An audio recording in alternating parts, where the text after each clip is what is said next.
Welcome. Thank you. Good morning, everyone. Morning. So I know that we all like to think of you as a rapacious businessman who negotiates like a demon, but that Fire Aid was an act of unbelievable generosity that you made for our city. So first of all, thank you. Thank you. Wasn't, it was a massive team effort, Sure. So it was. You mean you didn't do all that by yourself? No, I didn't do it. Oh, okay. But it was extraordinary. It came together in just a matter of a few weeks. We followed it just to cover it because it was so incredible. But it kind of came together in the way that 12 days. I mean, when you look back on it, is it hard for you to believe what actually happened? Look, we have a saying in rock and roll that what can go wrong will go wrong. And literally, the gods were with us because everything just fell in place. I was really, really concerned about the technical ability to go back and forth between the two venues, and it was at the Forum. It was at both Intuit and the Forum. And obviously we made it available to every streamer, and became a 5-hour TV show. But you had to bounce back and forth, and everything matched, and the sound. And when you were in one arena, you were watching as you were changing stage. You were watching the live feed from the other venue, and the technical all worked. And and it was a particularly busy time, with Grammys and Super Bowl and everything in that period. That Joel Gallen, who was our director, executive producer, was able. We had volunteers. That I hadn't seen that had done MTV Awards 30 years ago, coming out of retirement to do all this stuff. So the backstory of the logistics was really incredible. Yeah, I can't even imagine something of that. Yeah. I mean, it's like it goes down in history as like Live Aid or something like that, and you did it in really almost no time. But what I said to Irving at the time was it was a testament to the relationships that you've built over 50 years in the business, because you can pick up the phone and pretty much a lot happen. The phone just rang. I mean, it was unbelievable. First one, it was actually my wife Shelley's idea when we were watching the fires. We're sitting with the family at dinner, and she said, we have to do something. And the only thing we know how to do basically is throw concerts. So it became an obvious thing. But Kimberly Stewart, Rod's daughter, had called Shelley and said, is anything going to happen? And within minutes, Rod was on the phone. So he was, Rod Stewart, Stevie Nicks were the first two, but it really, we didn't go out. I mean, people volunteered. I mean, it just became one of those moments. Yeah, and I got to go to the concert, and it really was amazing. It had millions of streams. I do want to just raise the issue, like I'm loath to do it, but because it's become a little bit of a political issue that people wanted to take aim at liberal California over this $100 million and how it was distributed. But I'll ask about it, but I know there was an independent inquiry into... Basically, I don't think you can do something this important, which became worldwide news, unfortunately, in these days, as divided as we are, without it becoming a political football. And again, when people get on social media and make things up, and then it becomes, so it did become a bit of a political football. But Latham and Watkins just put out an independent survey that basically 100% said that the Fire Aid Board had done a really good job and will continue to. It did freeze us for a moment. Well, not us, because I'm not on that board, but there's $25 million. That the unfortunate thing is it did delay that $25 million going out, which I think the board will probably meet shortly and get that out. And then the Annenberg Foundation, who were selected to help administrate all this because there wasn't time to really set things up. Unfortunately, Wallace passed away. Yeah. And the foundation is kind of up in transition. In transition, great word. Mm-hmm. So, but look, all in all, considering we're thrilled with the reaction. we think, I think from looking at it that the funds have been really well used, and the rest of them will also. So there is still some funds to be distributed. There's another $25 million to go out shortly. Yeah, that's amazing. All right, so let's turn from a fire, which it could be a whole conversation just in and of itself. Let's talk about the music business. You've got now about 5 different companies. It's kind of hard to keep track of what Irving Azoff is doing at this stage of life. You could be just golfing, and instead you're kind of busier than you've ever been between. Would you find that out on AI, or how do you find Yeah, I this did. out? I just asked ChatGPT, and they spun it up for me. Companies. You have private investigators, or what do we do here? No. You've got Oakview with Silver Lake. You've got Iconic Music Artists, which is an IP company. You've got a management company which is sort of what you've done your entire life. You've got Global Music Rights. What takes the most of your time and focus? Look, it's really spread out. I kind of just react to what the day is. But for those of us that represent talent is the power base. And we're a family company, and everything that we do, the mission statement's pretty similar across all the businesses, which is we're looking for things that are disruptive in a positive way for artists and for fans. And that's what we do, and it's artists first, but the power base of everything is the representation of talent. I'm now a little older than 40, so I don't do as much of the management day to day than I used to do. But my son Jeffrey's the CEO of the management business, and it's his business at this point, and I help out where I can. So my time is mostly in the other stuff, but there's been a lot of people in the management business. In the early days, my friend David Geffen said, this would be a wonderful business without artists, and I've heard that commented on a lot. But we actually like these people. We understand them. They're our friends. And I'll never give up the relationship with the artist. And I learn so much, from it. You still go to the Eagles when they're appearing. You go. I love live music. I'd rather, I love film and entertainment too, but I love going to live music. I was at our arena in Palm Springs last night. We were blessed with Paul McCartney, the opening night of his tour. Wow. Which was, how old is he? Is he 80? I think it's 83, I think. Is he 83? You can go online and see, but he played 3 hours. That's amazing. And mostly Beatles songs, and it was amazing. Yeah. And he did an hour sound check. I guess they have a sound check party for about 150 people. So the guy sang 4 hours last night, and I've seen him a lot before. And as people mature, especially one as committed as Paul is to his well-being and his health and everything, you naturally think, hey, he can't possibly. But it was really a historic event. Let's talk about the live entertainment business. So we collaborate with one of your publications, or your publication, Polestar, which tracks live entertainment. We put out a study today. Recommend everybody take a look. That's out from behind the paywall right now for today, about the state of live entertainment, which is where everything pivoted. What is it, 15 years ago now, after streaming kind of killed the DVD business, killed the record business. Maybe it's 20 years even. And live has become huge. And then, of course, we had COVID. So it looks like live entertainment is kind of everything right now.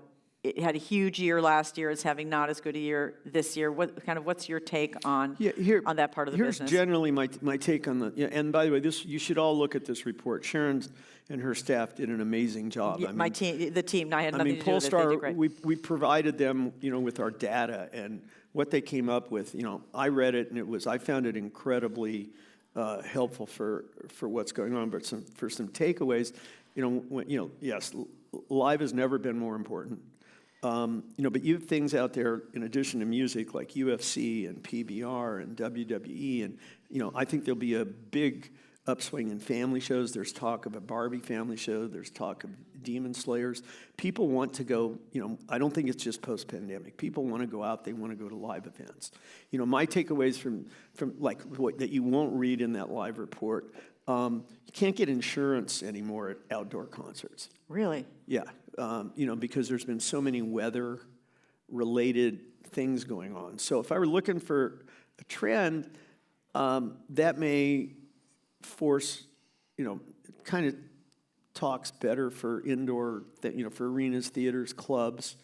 Not that outdoor shows or stadium shows are going to go away, but there have been more and more cancellations that weren't able to be replayed because of the extremity of the weather. And there have been so many insurance claims that you actually have to self-insure. And whether it's Live Nation or AG or another promoter, they can't afford to self-insure. Nobody can.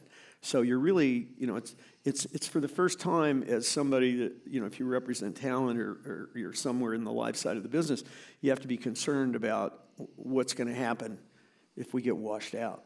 So, but generally, last year versus the year before, you have to remember that Taylor Swift numbers are out of there. Now, you did have Beyonce and some, and That's there were right. massive numbers, but it really So you're saying held up that well. that's why you think that maybe there was some diminishing of the number from last year was because of the It was just down just a touch. But if you did a apples to apples and you took Taylor Swift out year to year, it was still up. And listen, we're committed at Oakview to old sports, old buildings were always built for sports teams, and rock and roll was and music was the, like the extra. We view music in these buildings as the second tenant. So even if you have a sports team, and it's kind of caught on through the industry, but everybody building new buildings and stuff these days, the sound is so much better now, and the experience and what you can do on videos and stuff, and I think the Sphere and the success of it has inspired everybody in the business to do more, do better on the technical. I mean, we're providing a better experience for fans, whether it's in a stadium or an arena or a theater now than before, and it's working. Let's talk about the Sphere, which is this phenomenal success. Jim Dolan, one of your closest friends, conceived of this thing, and you were instrumental in getting the land in Las Vegas, and of course you brought the Eagles to the Sphere, and you're bringing them back, right? Yep, they're there Again. So talk about that and sort of like how. So for those of you who haven't been to the Sphere, you It's need so to go. cool. It'll change everything you think about live entertainment. Unfortunately, the complexity of building them and what they cost, meaning there's not going to be a flood of them, but there's going to be more. And at the time this Sphere was conceived, I was in a joint venture with Jim. We weren't a financial participant in the Sphere, but it started out where we were looking to do. We owned the Forum at the time, and we were looking to try and do a Forum-type building in Las Vegas. So, and actually, the story I don't know I've ever talked publicly about was my friend Elaine Wynn, Steve Wynn's ex-wife, who was a major executive at the Wynn. I went to her because they had that whole golf course and they had lots of property. And she said, no, the property you want is Sheldon's across the street, who was Sheldon Adelson at the time. I mean, unfortunately, both Sheldon and Elaine are gone now. But there was this wonderful piece right between the Venetian and the Wynn. And initially it was going to be for a Forum, and then Dolan came up with this idea. He sat with me one day and said, the future of the business is spheres, and no more rectangular buildings. I don't want to fund any more rectangular buildings. Wow. So I went off and did rectangular buildings, and he went off and did this wonderful Sphere. But it's a movie theater, but it's also a performance space.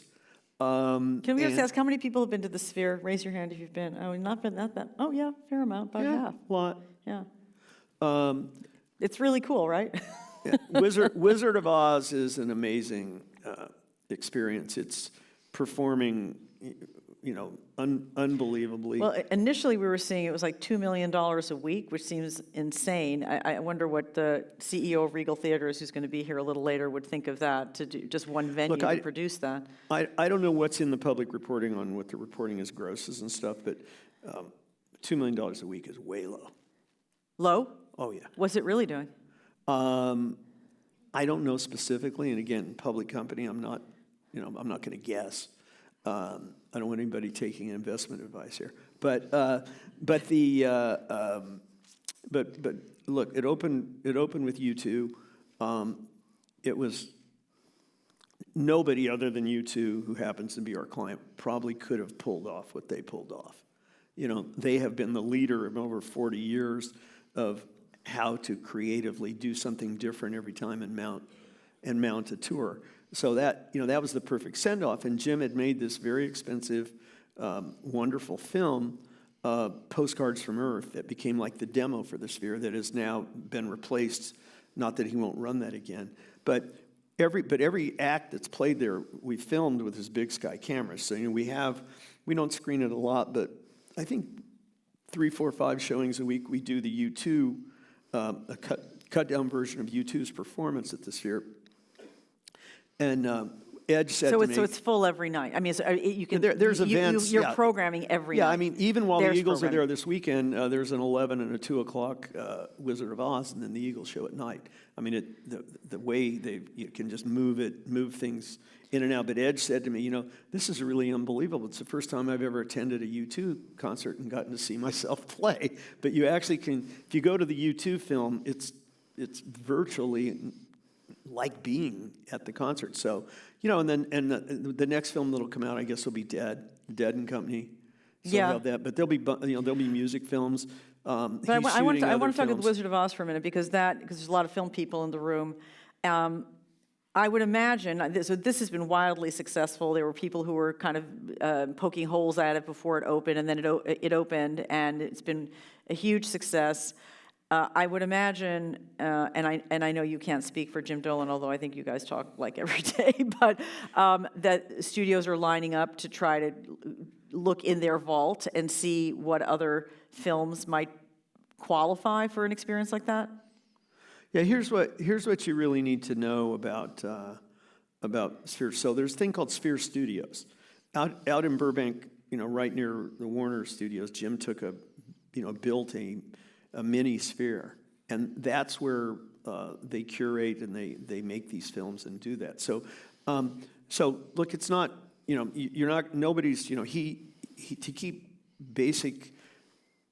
No one can really do it other than he and his trained people. But they produce, finance, and make these films. So, it's not like one of the big companies Disney can call up and say, "Hi, Jim, we're going to make Star Wars, and we'd like to rent the Sphere to exhibit it." So, he licenses the IP, and then they make the film. Wizard of Oz just seems like the perfect first usage, but there's an original film being filmed now that's sports related, and then I don't think he's decided next. But I was actually going to bring Jim with me today, but he went to Abu Dhabi for the 2 Knicks preseason games, and the next Sphere goes in the ground in Abu Dhabi on January 1st. Yeah. And then he announced, I think at his last earnings call, that smaller spheres for the U.S. So the talk is, I think he said 5,000 seaters, but there's a bunch of cities in the U.S. that are pitching for 5,000 seat. Well, one of the things that you were mentioning to me when we were preparing for this conversation was this different trend for live concerts, and it is related to the Sphere of sort of destination live entertainment or destination. Look, I think people like to travel, and really everybody is. Most of the big NBA teams and stuff that own their arenas are developing entertainment centers around the. So if you have to travel and you're going to go to an NBA game, people want to come and do other stuff the same day, and Taylor Swift hit on a great thing. People were going, I can fly to Spain or Portugal and go to her concert, and the cost of the tickets there and the hotel and the travel is the same as I would pay getting ripped off by StubHub if I wanted to go to a major city here. And suddenly now vacations, especially parents with their kids, of going to shows in other places. So this whole residency thing is really catching on. Billy Joel was at the Garden. That was amazing. Do you think that is the future? Like that is where it's not the future, but it's part of the future. part of the future? Yeah, Harry Styles, my son Jeffrey's client, he did, all those shows at the Garden, the Forum, and I think 2 other buildings, Chicago and Austin. But fans like it. It's almost a bigger event, And then you've got other people like Paul McCartney, who he's out on this tour. His thing is, I want to play places, one that I haven't played before, and 2 that I didn't do on this last tour. So I mean, if you look at the thing, he's U2's getting an award in Tulsa for the Woody Guthrie Foundation, and they schedule it the night before Paul's there, so they could go to the Paul McCartney show. He's in Tulsa, Oklahoma. Wow. He opened in Palm Springs. He played Santa Barbara as a warm-up date Saturday night. He's opening an arena for us in Hamilton, Ontario. Okay, but yet he's playing Las Vegas this weekend. Okay. Wow. So, all right, let's move on to one of your favorite topics, which is streaming. okay. Because live is where the music industry pivoted because of streaming, and you still have a bone to pick with YouTube. Before you comment on that, I want to show a quick clip of when you came to TheGrill 9 years ago. Oh my God. And we talked about it. Can we show the clip real quick? This is evil. It's really evil. It really bothered me just, as a guy that's made his entire livelihood off of other people's talents. And we're at a time, especially in music, when there's such a lack of respect for intellectual property, and they're the worst offender of it. Well, things never change, do they? Yeah, I'm fiercely protective of artists' rights.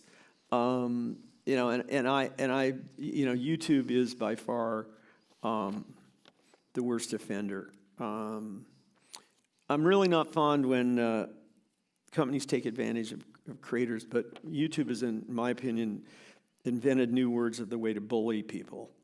I want to make sure I got this right. So their rates on music are 20% of what their top competitor pays. They had over $50 billion in revenue last year, just YouTube. Their nearest competitor estimated revenue for the period was $10 billion. And yet they have 5 times the revenue as a competitor, but the competitor paid music creators 5 times as much. Okay? You're talking about Spotify and Apple? I have this information because through GMR there's NDAs. So but okay, I'll say it's Spotify and Apple. Okay. Well, you guys can speculate. So when companies try to negotiate fair rates, similar to what, or make some, this is what your competitors are paying, they just threaten to take your IP off their entire platform. Recently, they've had, we had a public battle at GMR, but they had battles with CSAC, Paramount, Fox, Televisa, Univision, and just last week you're reading about NBC Universal, and NBC said it perfectly. It's not just music now. They've spread out everywhere else. It says, YouTube already controls what Americans see online. That's not me, is it? No, I don't think so. Okay. Sorry. Because I don't have a phone. YouTube already controls what Americans see online through search and ads. Now it wants to control what we watch. YouTube has refused the best rates and terms in the market, demanding preferential treatment and seeking an unfair advantage over competitors to dominate the video. And for years, they've hid behind all the DMCA stuff to pay lower fees. And they're unchecked. When you get down to the end on a negotiation with them, they call your artists, they call the record companies, they go out and we're going to take your music down, and it's, obviously, their market power is unchecked at this point. So, but generally, I would give high marks to most of the rest of the industry in artist rights. But I'm thinking the other day, one of the talk show hosts is a good friend of mine, and we were talking about it, and I'm going, the networks are crying about the economics of like late night talk show. Yeah. And when you're watching, on your cable channel, it's down, but on YouTube, it's incredible. But YouTube doesn't pay their fair share, so therefore, the parent company is losing money on your show. Yeah, that's what they're all saying. That's what they if said YouTube paid their fair share, about Stephen Colbert. The economics on these shows would look really different. So what can be done about it? Well, I mean, I'd say two things. First of all, they're just behaving like a company that's working on, to create the best profit for their shareholders, which is the system that we're in. So I don't really know what you can do about it. And clearly, you were upset about it 9 years ago here when we talked about it, and they've only gotten bigger and more powerful, actually. Look, there's a lot of lawsuits running through the court system. There's a lot of contemplated ones. I mean, you got to think at some, recently this judge nearly broke them up. But didn't. Yeah, but there's other stuff. You got to hope at some point something goes on that forces them to come to the party. But when you got people like Brian Roberts making public statements about it, it's better. Yeah, so I'm more hopeful that something gets done, because it's not just the music industry that they're bullying. It's everybody. It's everybody. Yes. Now. So I can't believe that everybody versus them isn't going to make a difference at some point. Mm-hmm. That's really interesting. I don't know. I mean, instead we're kind of canceling, shows, big shows that have huge audiences, because the digital, where the digital audience has gone, where the audience has gone is to digital, and there isn't. Yeah, more people are watching. It's just not monetizing. Yeah, exactly. No, somebody's monetizing. YouTube is monetizing. Google is monetizing. Well, I think we'll watch that space. I'll come back to you. You'll come back to the grill in 9 years, and we'll talk about it. I hope so. All right, I do want to ask you, there is an inquiry, a DOJ inquiry into Oakview, and you had a change of the CEO. Tim Leiweke has stepped down. He's been your partner for many years, or a business associate, right? That you've had for many years, and he's stepped down. What is the status of that? How does that impact Oakview? First of all, what do you know about it? What can you tell us? Oakview is a Silver Lake-backed private company. I think we built, since the pandemic, every new arena, I think, was ours, except for maybe Intuit, which our friend Steve Ballmer built. The company is healthy. It's great. It's unfortunate. But interestingly, people think that the inquiries came out of the Live Nation antitrust civil lawsuit with the government, but actually that investigation came out of the ASM Legends merger, which we didn't know about till we read it in the press after it. I can't predict the outcome of his legal trial, but he has stepped down. The company is incredibly healthy and going well, and the people that work there do great work. Are you concerned about, because a lot of media companies are concerned about a particular focus by the Trump administration? I believe this inquiry actually started under the Biden administration, right? Yeah, all these inquiries, the Live Nation one, this one. The music industry is under attack right now, okay?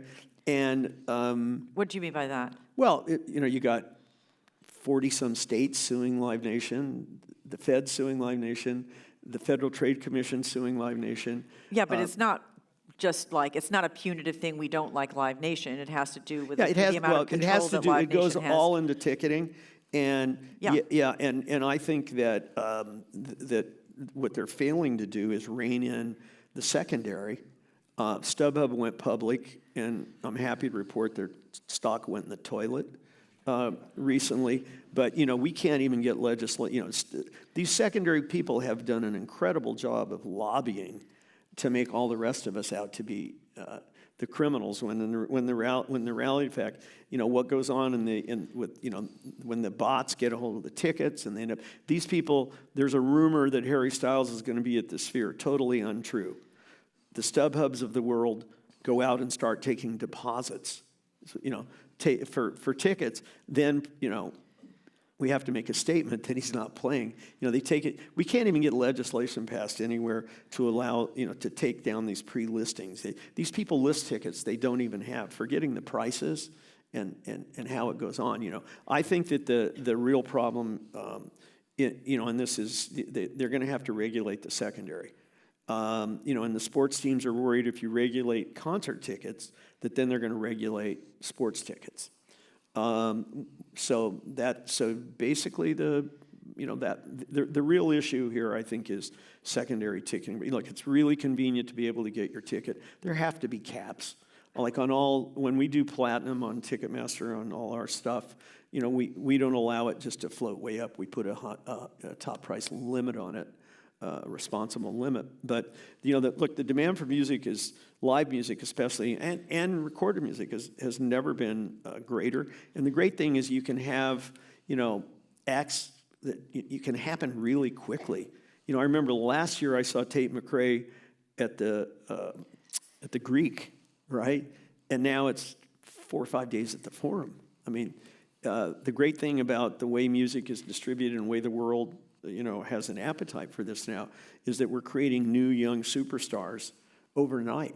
And that's good, and across every music type. It's no longer you had to have something for everyone. You can, Bad Bunny is maybe one of the biggest acts in the world, and he's doing the Super Bowl. That couldn't have happened without streaming and the way the business works. I have a really dumb question.